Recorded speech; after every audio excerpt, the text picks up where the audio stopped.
अध्यक्ष महोदय, 30/10/2023 ला एक दुर्दैवी घटना माझ्या जिल्ह्यामध्ये, जी बीड जिल्ह्याच्या इतिहासामध्ये घडली नाही किंवा घडून आणलेली गोष्ट आमच्या बीड जिल्ह्यामध्ये झाली। त्या दिवशी अध्यक्ष महोदय, मी विचार केला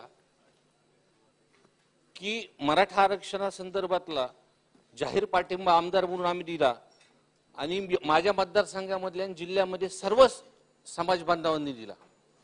अध्यक्ष महोदय, ही जेव्हा घटना घडली तेव्हा मी बीड मध्ये नव्हतो। दुपारपासून कार्यकर्त्यांचे किंवा सामान्य लोकांचे फोन आले की कुणाची दुकान फुटते, कुणाचं घर जळतंय। ते सर्व होऊन तर ते माझ्या घरापर्यंत आलं। माझ्या घरापर्यंत येऊस तर पोलीस प्रशासनाला मी कमीत कमी 5-10 तिथं अध्यक्ष महोदय बोललो, पण कोणत्याही प्रकारची कारवाई तिथं त्या 7-8 घंट्यामध्ये झाली नाही। अध्यक्ष महोदय, मी क्रम थोडंसं सांगतो, मला वेळ द्या या विषयामध्ये। 2-2:30 वाजता अध्यक्ष महोदय हा सगळा प्रकार बीड शहरामध्ये चालू झाला।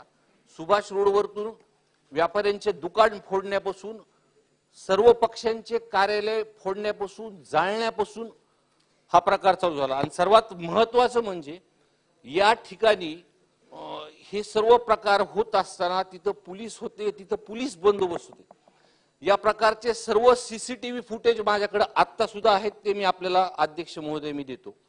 माझ्या घरापर्यंत येऊस तर अध्यक्ष महोदय असं लक्षात आलं हा पूर्ण प्रकार बघितल्यानंतर की वेल ट्रेनिंग आणि वेल प्लॅन्ड हा प्रकार सगळा घडून आणला होता।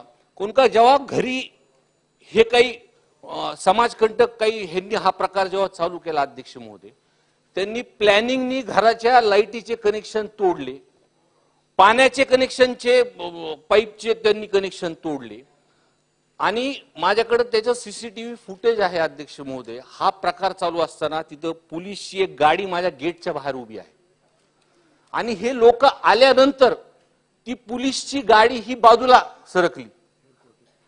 आणि सर्वात महत्त्वाचं की माझ्या घराचं गेट म्हणजे रस्ता ओलांडल्यानंतर पोलीस मुख्यालय साहेब अध्यक्ष महोदय, म्हणजे तिथं रिझर्व्ह फोर्स तिथं असते, सगळी पोलीस यंत्रणा दंगल पथक तिथं उपस्थित असतं आणि हे प्रकार झाल्यानंतर पोलिसाची गाडी तिथून निघून जाते साहेब। आणि FIR ची कॉपी माझ्याकडे आहे साहेब।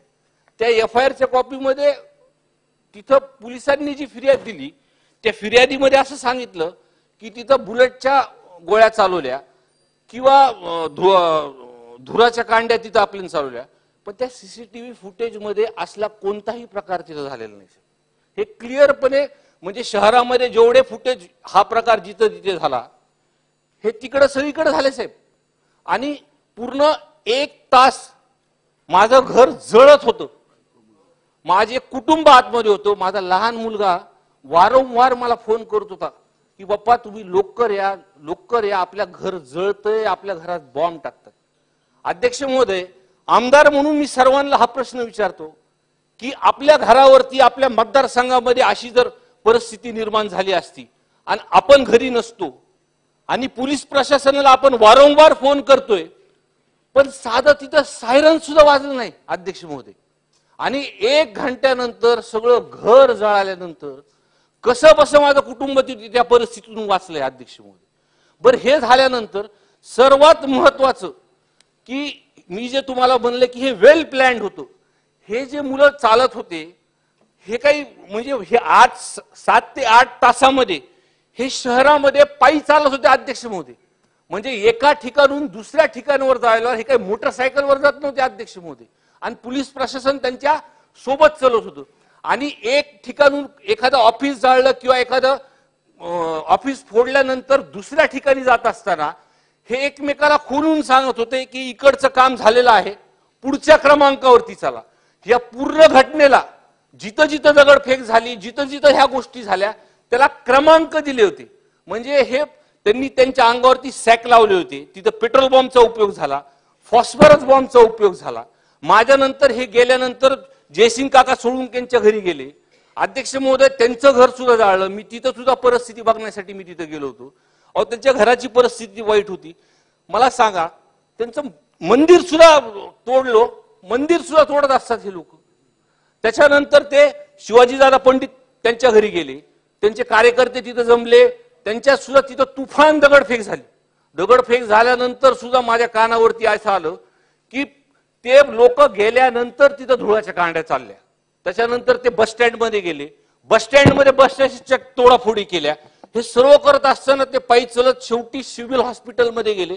मला वाटतं 8:30-9चा प्रकार. तिथं सगळ्यांनी चेहरे धुतले आणि चेहरे धुवून आपल्या आपल्या पद्धतीने तिथून निघून गेले अध्यक्ष महोदय. आणि ह्याचे सगळे फुटेज, ह्यांच्या गाड्या कुठून येतात, गाड्याचे नंबर काय आहेत. बरं, ह्याच्यानंतर ह्या सर्वांना अध्यक्ष महोदय अटक झाली. अटक होऊन सुद्धा 20-22 दिवस झालेत अध्यक्ष महोदय. पण कोणत्याही पद्धतीचा तपास, खरं तर हे सगळे कोऑर्डिनेटर आहेत, गृहमंत्री साहेब हे सगळे कोऑर्डिनेटर आहेत. एकमेकाला फक्त हे कोऑर्डिनेट करून सांगत होते की या नंबरवर चला आणि त्या नंबरवर चला. खऱ्या अर्थाने ह्याचा मास्टर माइंड कोण आहे हे हुडकून काढणं फार गरजेचं आहे. आदरणीय भुजबळ साहेबांनी सुद्धा माझ्या घरी भेट दिली. भुजबळ साहेब, आपले कौटुंबिक संबंध आहेत आणि आपण घरी भेट दिली, आपण माझ्याबद्दल बाहेर सुद्धा बोलले. पण मी प्रामाणिकपणे सांगतो अध्यक्ष महोदय, मी ह्याचा सर्व एक आमदार म्हणून, लोकप्रतिनिधी म्हणून ह्या सर्व प्रकारचं बारकाईने जेव्हा परिस्थिती ही बघितली, त्याच्यानंतर मला हे लक्षात आलं की ह्या घटनेमध्ये मराठा समाजाच्या आंदोलकांचा कुणाचाही संबंध नाही किंवा इतर समाजाच्या कुणाचाही संबंध नाही. हे जेव्हा सीसीटीव्ही फुटेजमध्ये काही लोकांचे चेहरे आले किंवा शहरामध्ये हे गावगुंड फिरत असताना जे लोकांनी बघितलं, त्यांच्या चेहऱ्यावरून लक्षात आले हे कुणाशी ना कुणाशी निगडीत आहेत अध्यक्ष महोदय.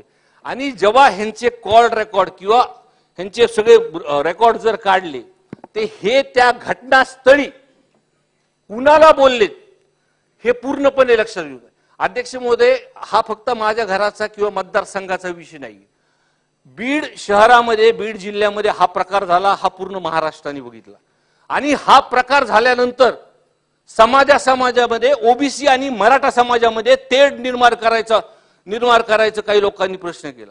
पण माझं घर चाललंय, माझं कुटुंब अडचणीत होतं, माझा लहान मुलगा अडचणीत होता. साहेब, मी या विषयामध्ये खोटं बोलणार नाही.